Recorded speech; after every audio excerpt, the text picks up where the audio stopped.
Hello दोस्तों, मैं हूं आर्य। ये है prepareeasy.com। तो चलो देखते हैं क्या रहे 19 दिसंबर के इंपॉर्टेंट करंट अफेयर्स। आइए शुरू करते हैं खेल जगत की एक बड़ी खबर के साथ, जिसमें भारतीय क्रिकेट टीम के दिग्गज गेंदबाज रविचंद्रन अश्विन ने आज अंतर्राष्ट्रीय क्रिकेट के सभी प्रारूपों से संन्यास की घोषणा कर दी। अश्विन ने अपने करियर में कुल 765 विकेट लिए, जो उन्हें भारत का दूसरा सबसे सफल गेंदबाज बनाता है। तो पहले स्थान पर कौन से गेंदबाज हैं, आर्य? अश्विन से भी आगे भारत के सफल गेंदबाज अनिल कुंबले हैं, जिन्होंने अपने करियर में 956 विकेट लिए हैं। अब रविचंद्रन अश्विन पर वापस आते हैं दोस्तों। याद रखना है कि अश्विन जी ने टेस्ट क्रिकेट में 11 बार प्लेयर ऑफ सीरीज बनकर रिकॉर्ड भी बनाया है। अश्विन भारतीय क्रिकेट टीम के एक भरोसेमंद गेंदबाज थे। उनकी क्रिकेट छोड़ने से मैदान में उनकी कमी महसूस होगी। खैर, अब चलते हैं दूसरे करंट अफेयर की तरफ। तो दोस्तों, दूसरे करंट अफेयर्स में हम उत्तराखंड चलते हैं, जहां मुख्यमंत्री पुष्कर सिंह धामी ने ऐतिहासिक घोषणा करते हुए कहा कि उत्तराखंड राज्य 2025 से यूनिफॉर्म सिविल कोड या समान आचार संहिता लागू करेगा। इस कदम के साथ ही उत्तराखंड आजादी के बाद यूसीसी लागू करने वाला भारत का पहला राज्य बन जाएगा। तीसरे करंट अफेयर्स में आईएसए या इंटरनेशनल सोलर अलायंस को एक और नया साथी मिल गया है। मोल्डोवा अब इंटरनेशनल सोलर अलायंस का 109वां सदस्य बन गया है। नई दिल्ली में आयोजित एक कार्यक्रम में विदेश मंत्री एस जयशंकर और मोल्डोवा के डिप्टी पीएम मिहाइल पॉप्सोई ने इंटरनेशनल सोलर अलायंस के फ्रेमवर्क एग्रीमेंट पर हस्ताक्षर किए। आर्य, क्या तुम्हें याद है कि इंटरनेशनल सोलर अलायंस कब बना था?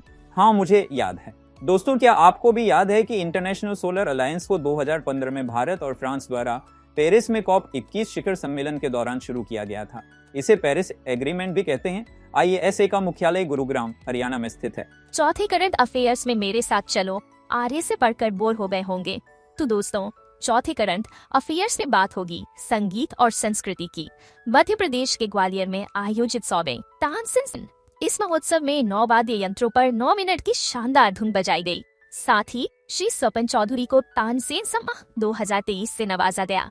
मैं वापस आ गया। अब सुनो, इस उत्सव के दौरान मध्य प्रदेश सरकार ने घोषणा की है कि हर साल 25 दिसंबर को तबला दिवस के रूप में मनाया जाएगा। आपको याद दिला दी थी तानसेन, जिन्हें मियां की मल्हार जैसे प्रसिद्ध रागों की रचना के लिए जाना जाता है, अकबर के दरबार के नवरत्नों में से एक थे।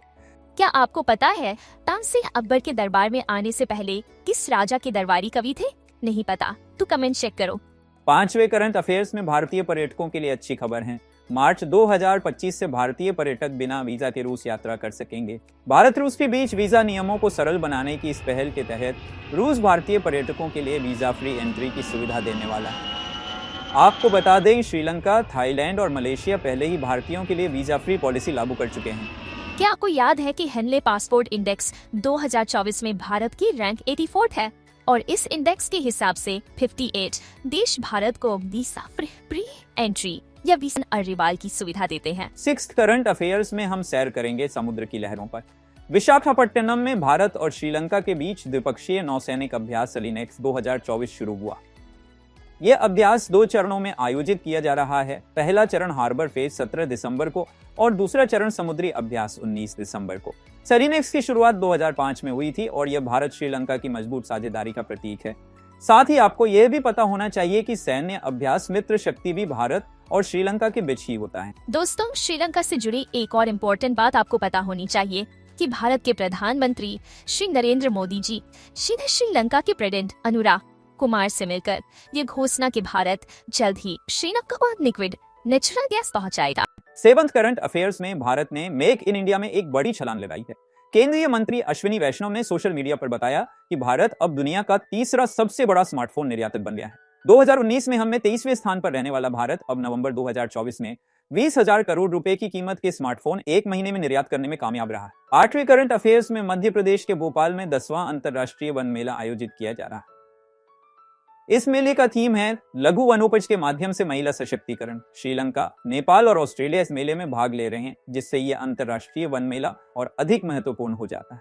9वें करंट अफेयर्स में भारतीय नौसेना ने नई शिप कमीशन की है। भारतीय नौसेना में विशाखापट्टनम से INS निर्देशाट को शामिल किया गया है। यह सर्वे वेसल प्रोजेक्ट का दूसरा वेसल है, जिसे गार्डन रीच शिप बिल्डर्स ने कोलकाता में बनाया है। पहला पोत और INS संध्या था। आर्य, क्या तुम्हें याद है कि भारत के पास टोटल कितने न्यूक्लियस सबमरीन। हाँ, मुझे पता है दोस्तों, भारत के पास 4 न्यूक्लियर सबमरीन हैं, जिसमें से चौथी सबमरीन INS अरिदमन तो अभी 2024 में कमीशन हुई है। आज के अंतिम करंट अफेयर्स में हम बात करते हैं इसरो की। इसरो ने अपनी C-20 या क्रायोजेनिक इंजन 20 का सफल परीक्षण किया है। यह इंजन LV-M3 लॉन्च व्हीकल के ऊपरी चरण में उपयोग होता है। अब भारत उन 6 देशों में शामिल है जिन्होंने क्रायोजेनिक इंजन को स्वदेशी रूप से विकसित किया है।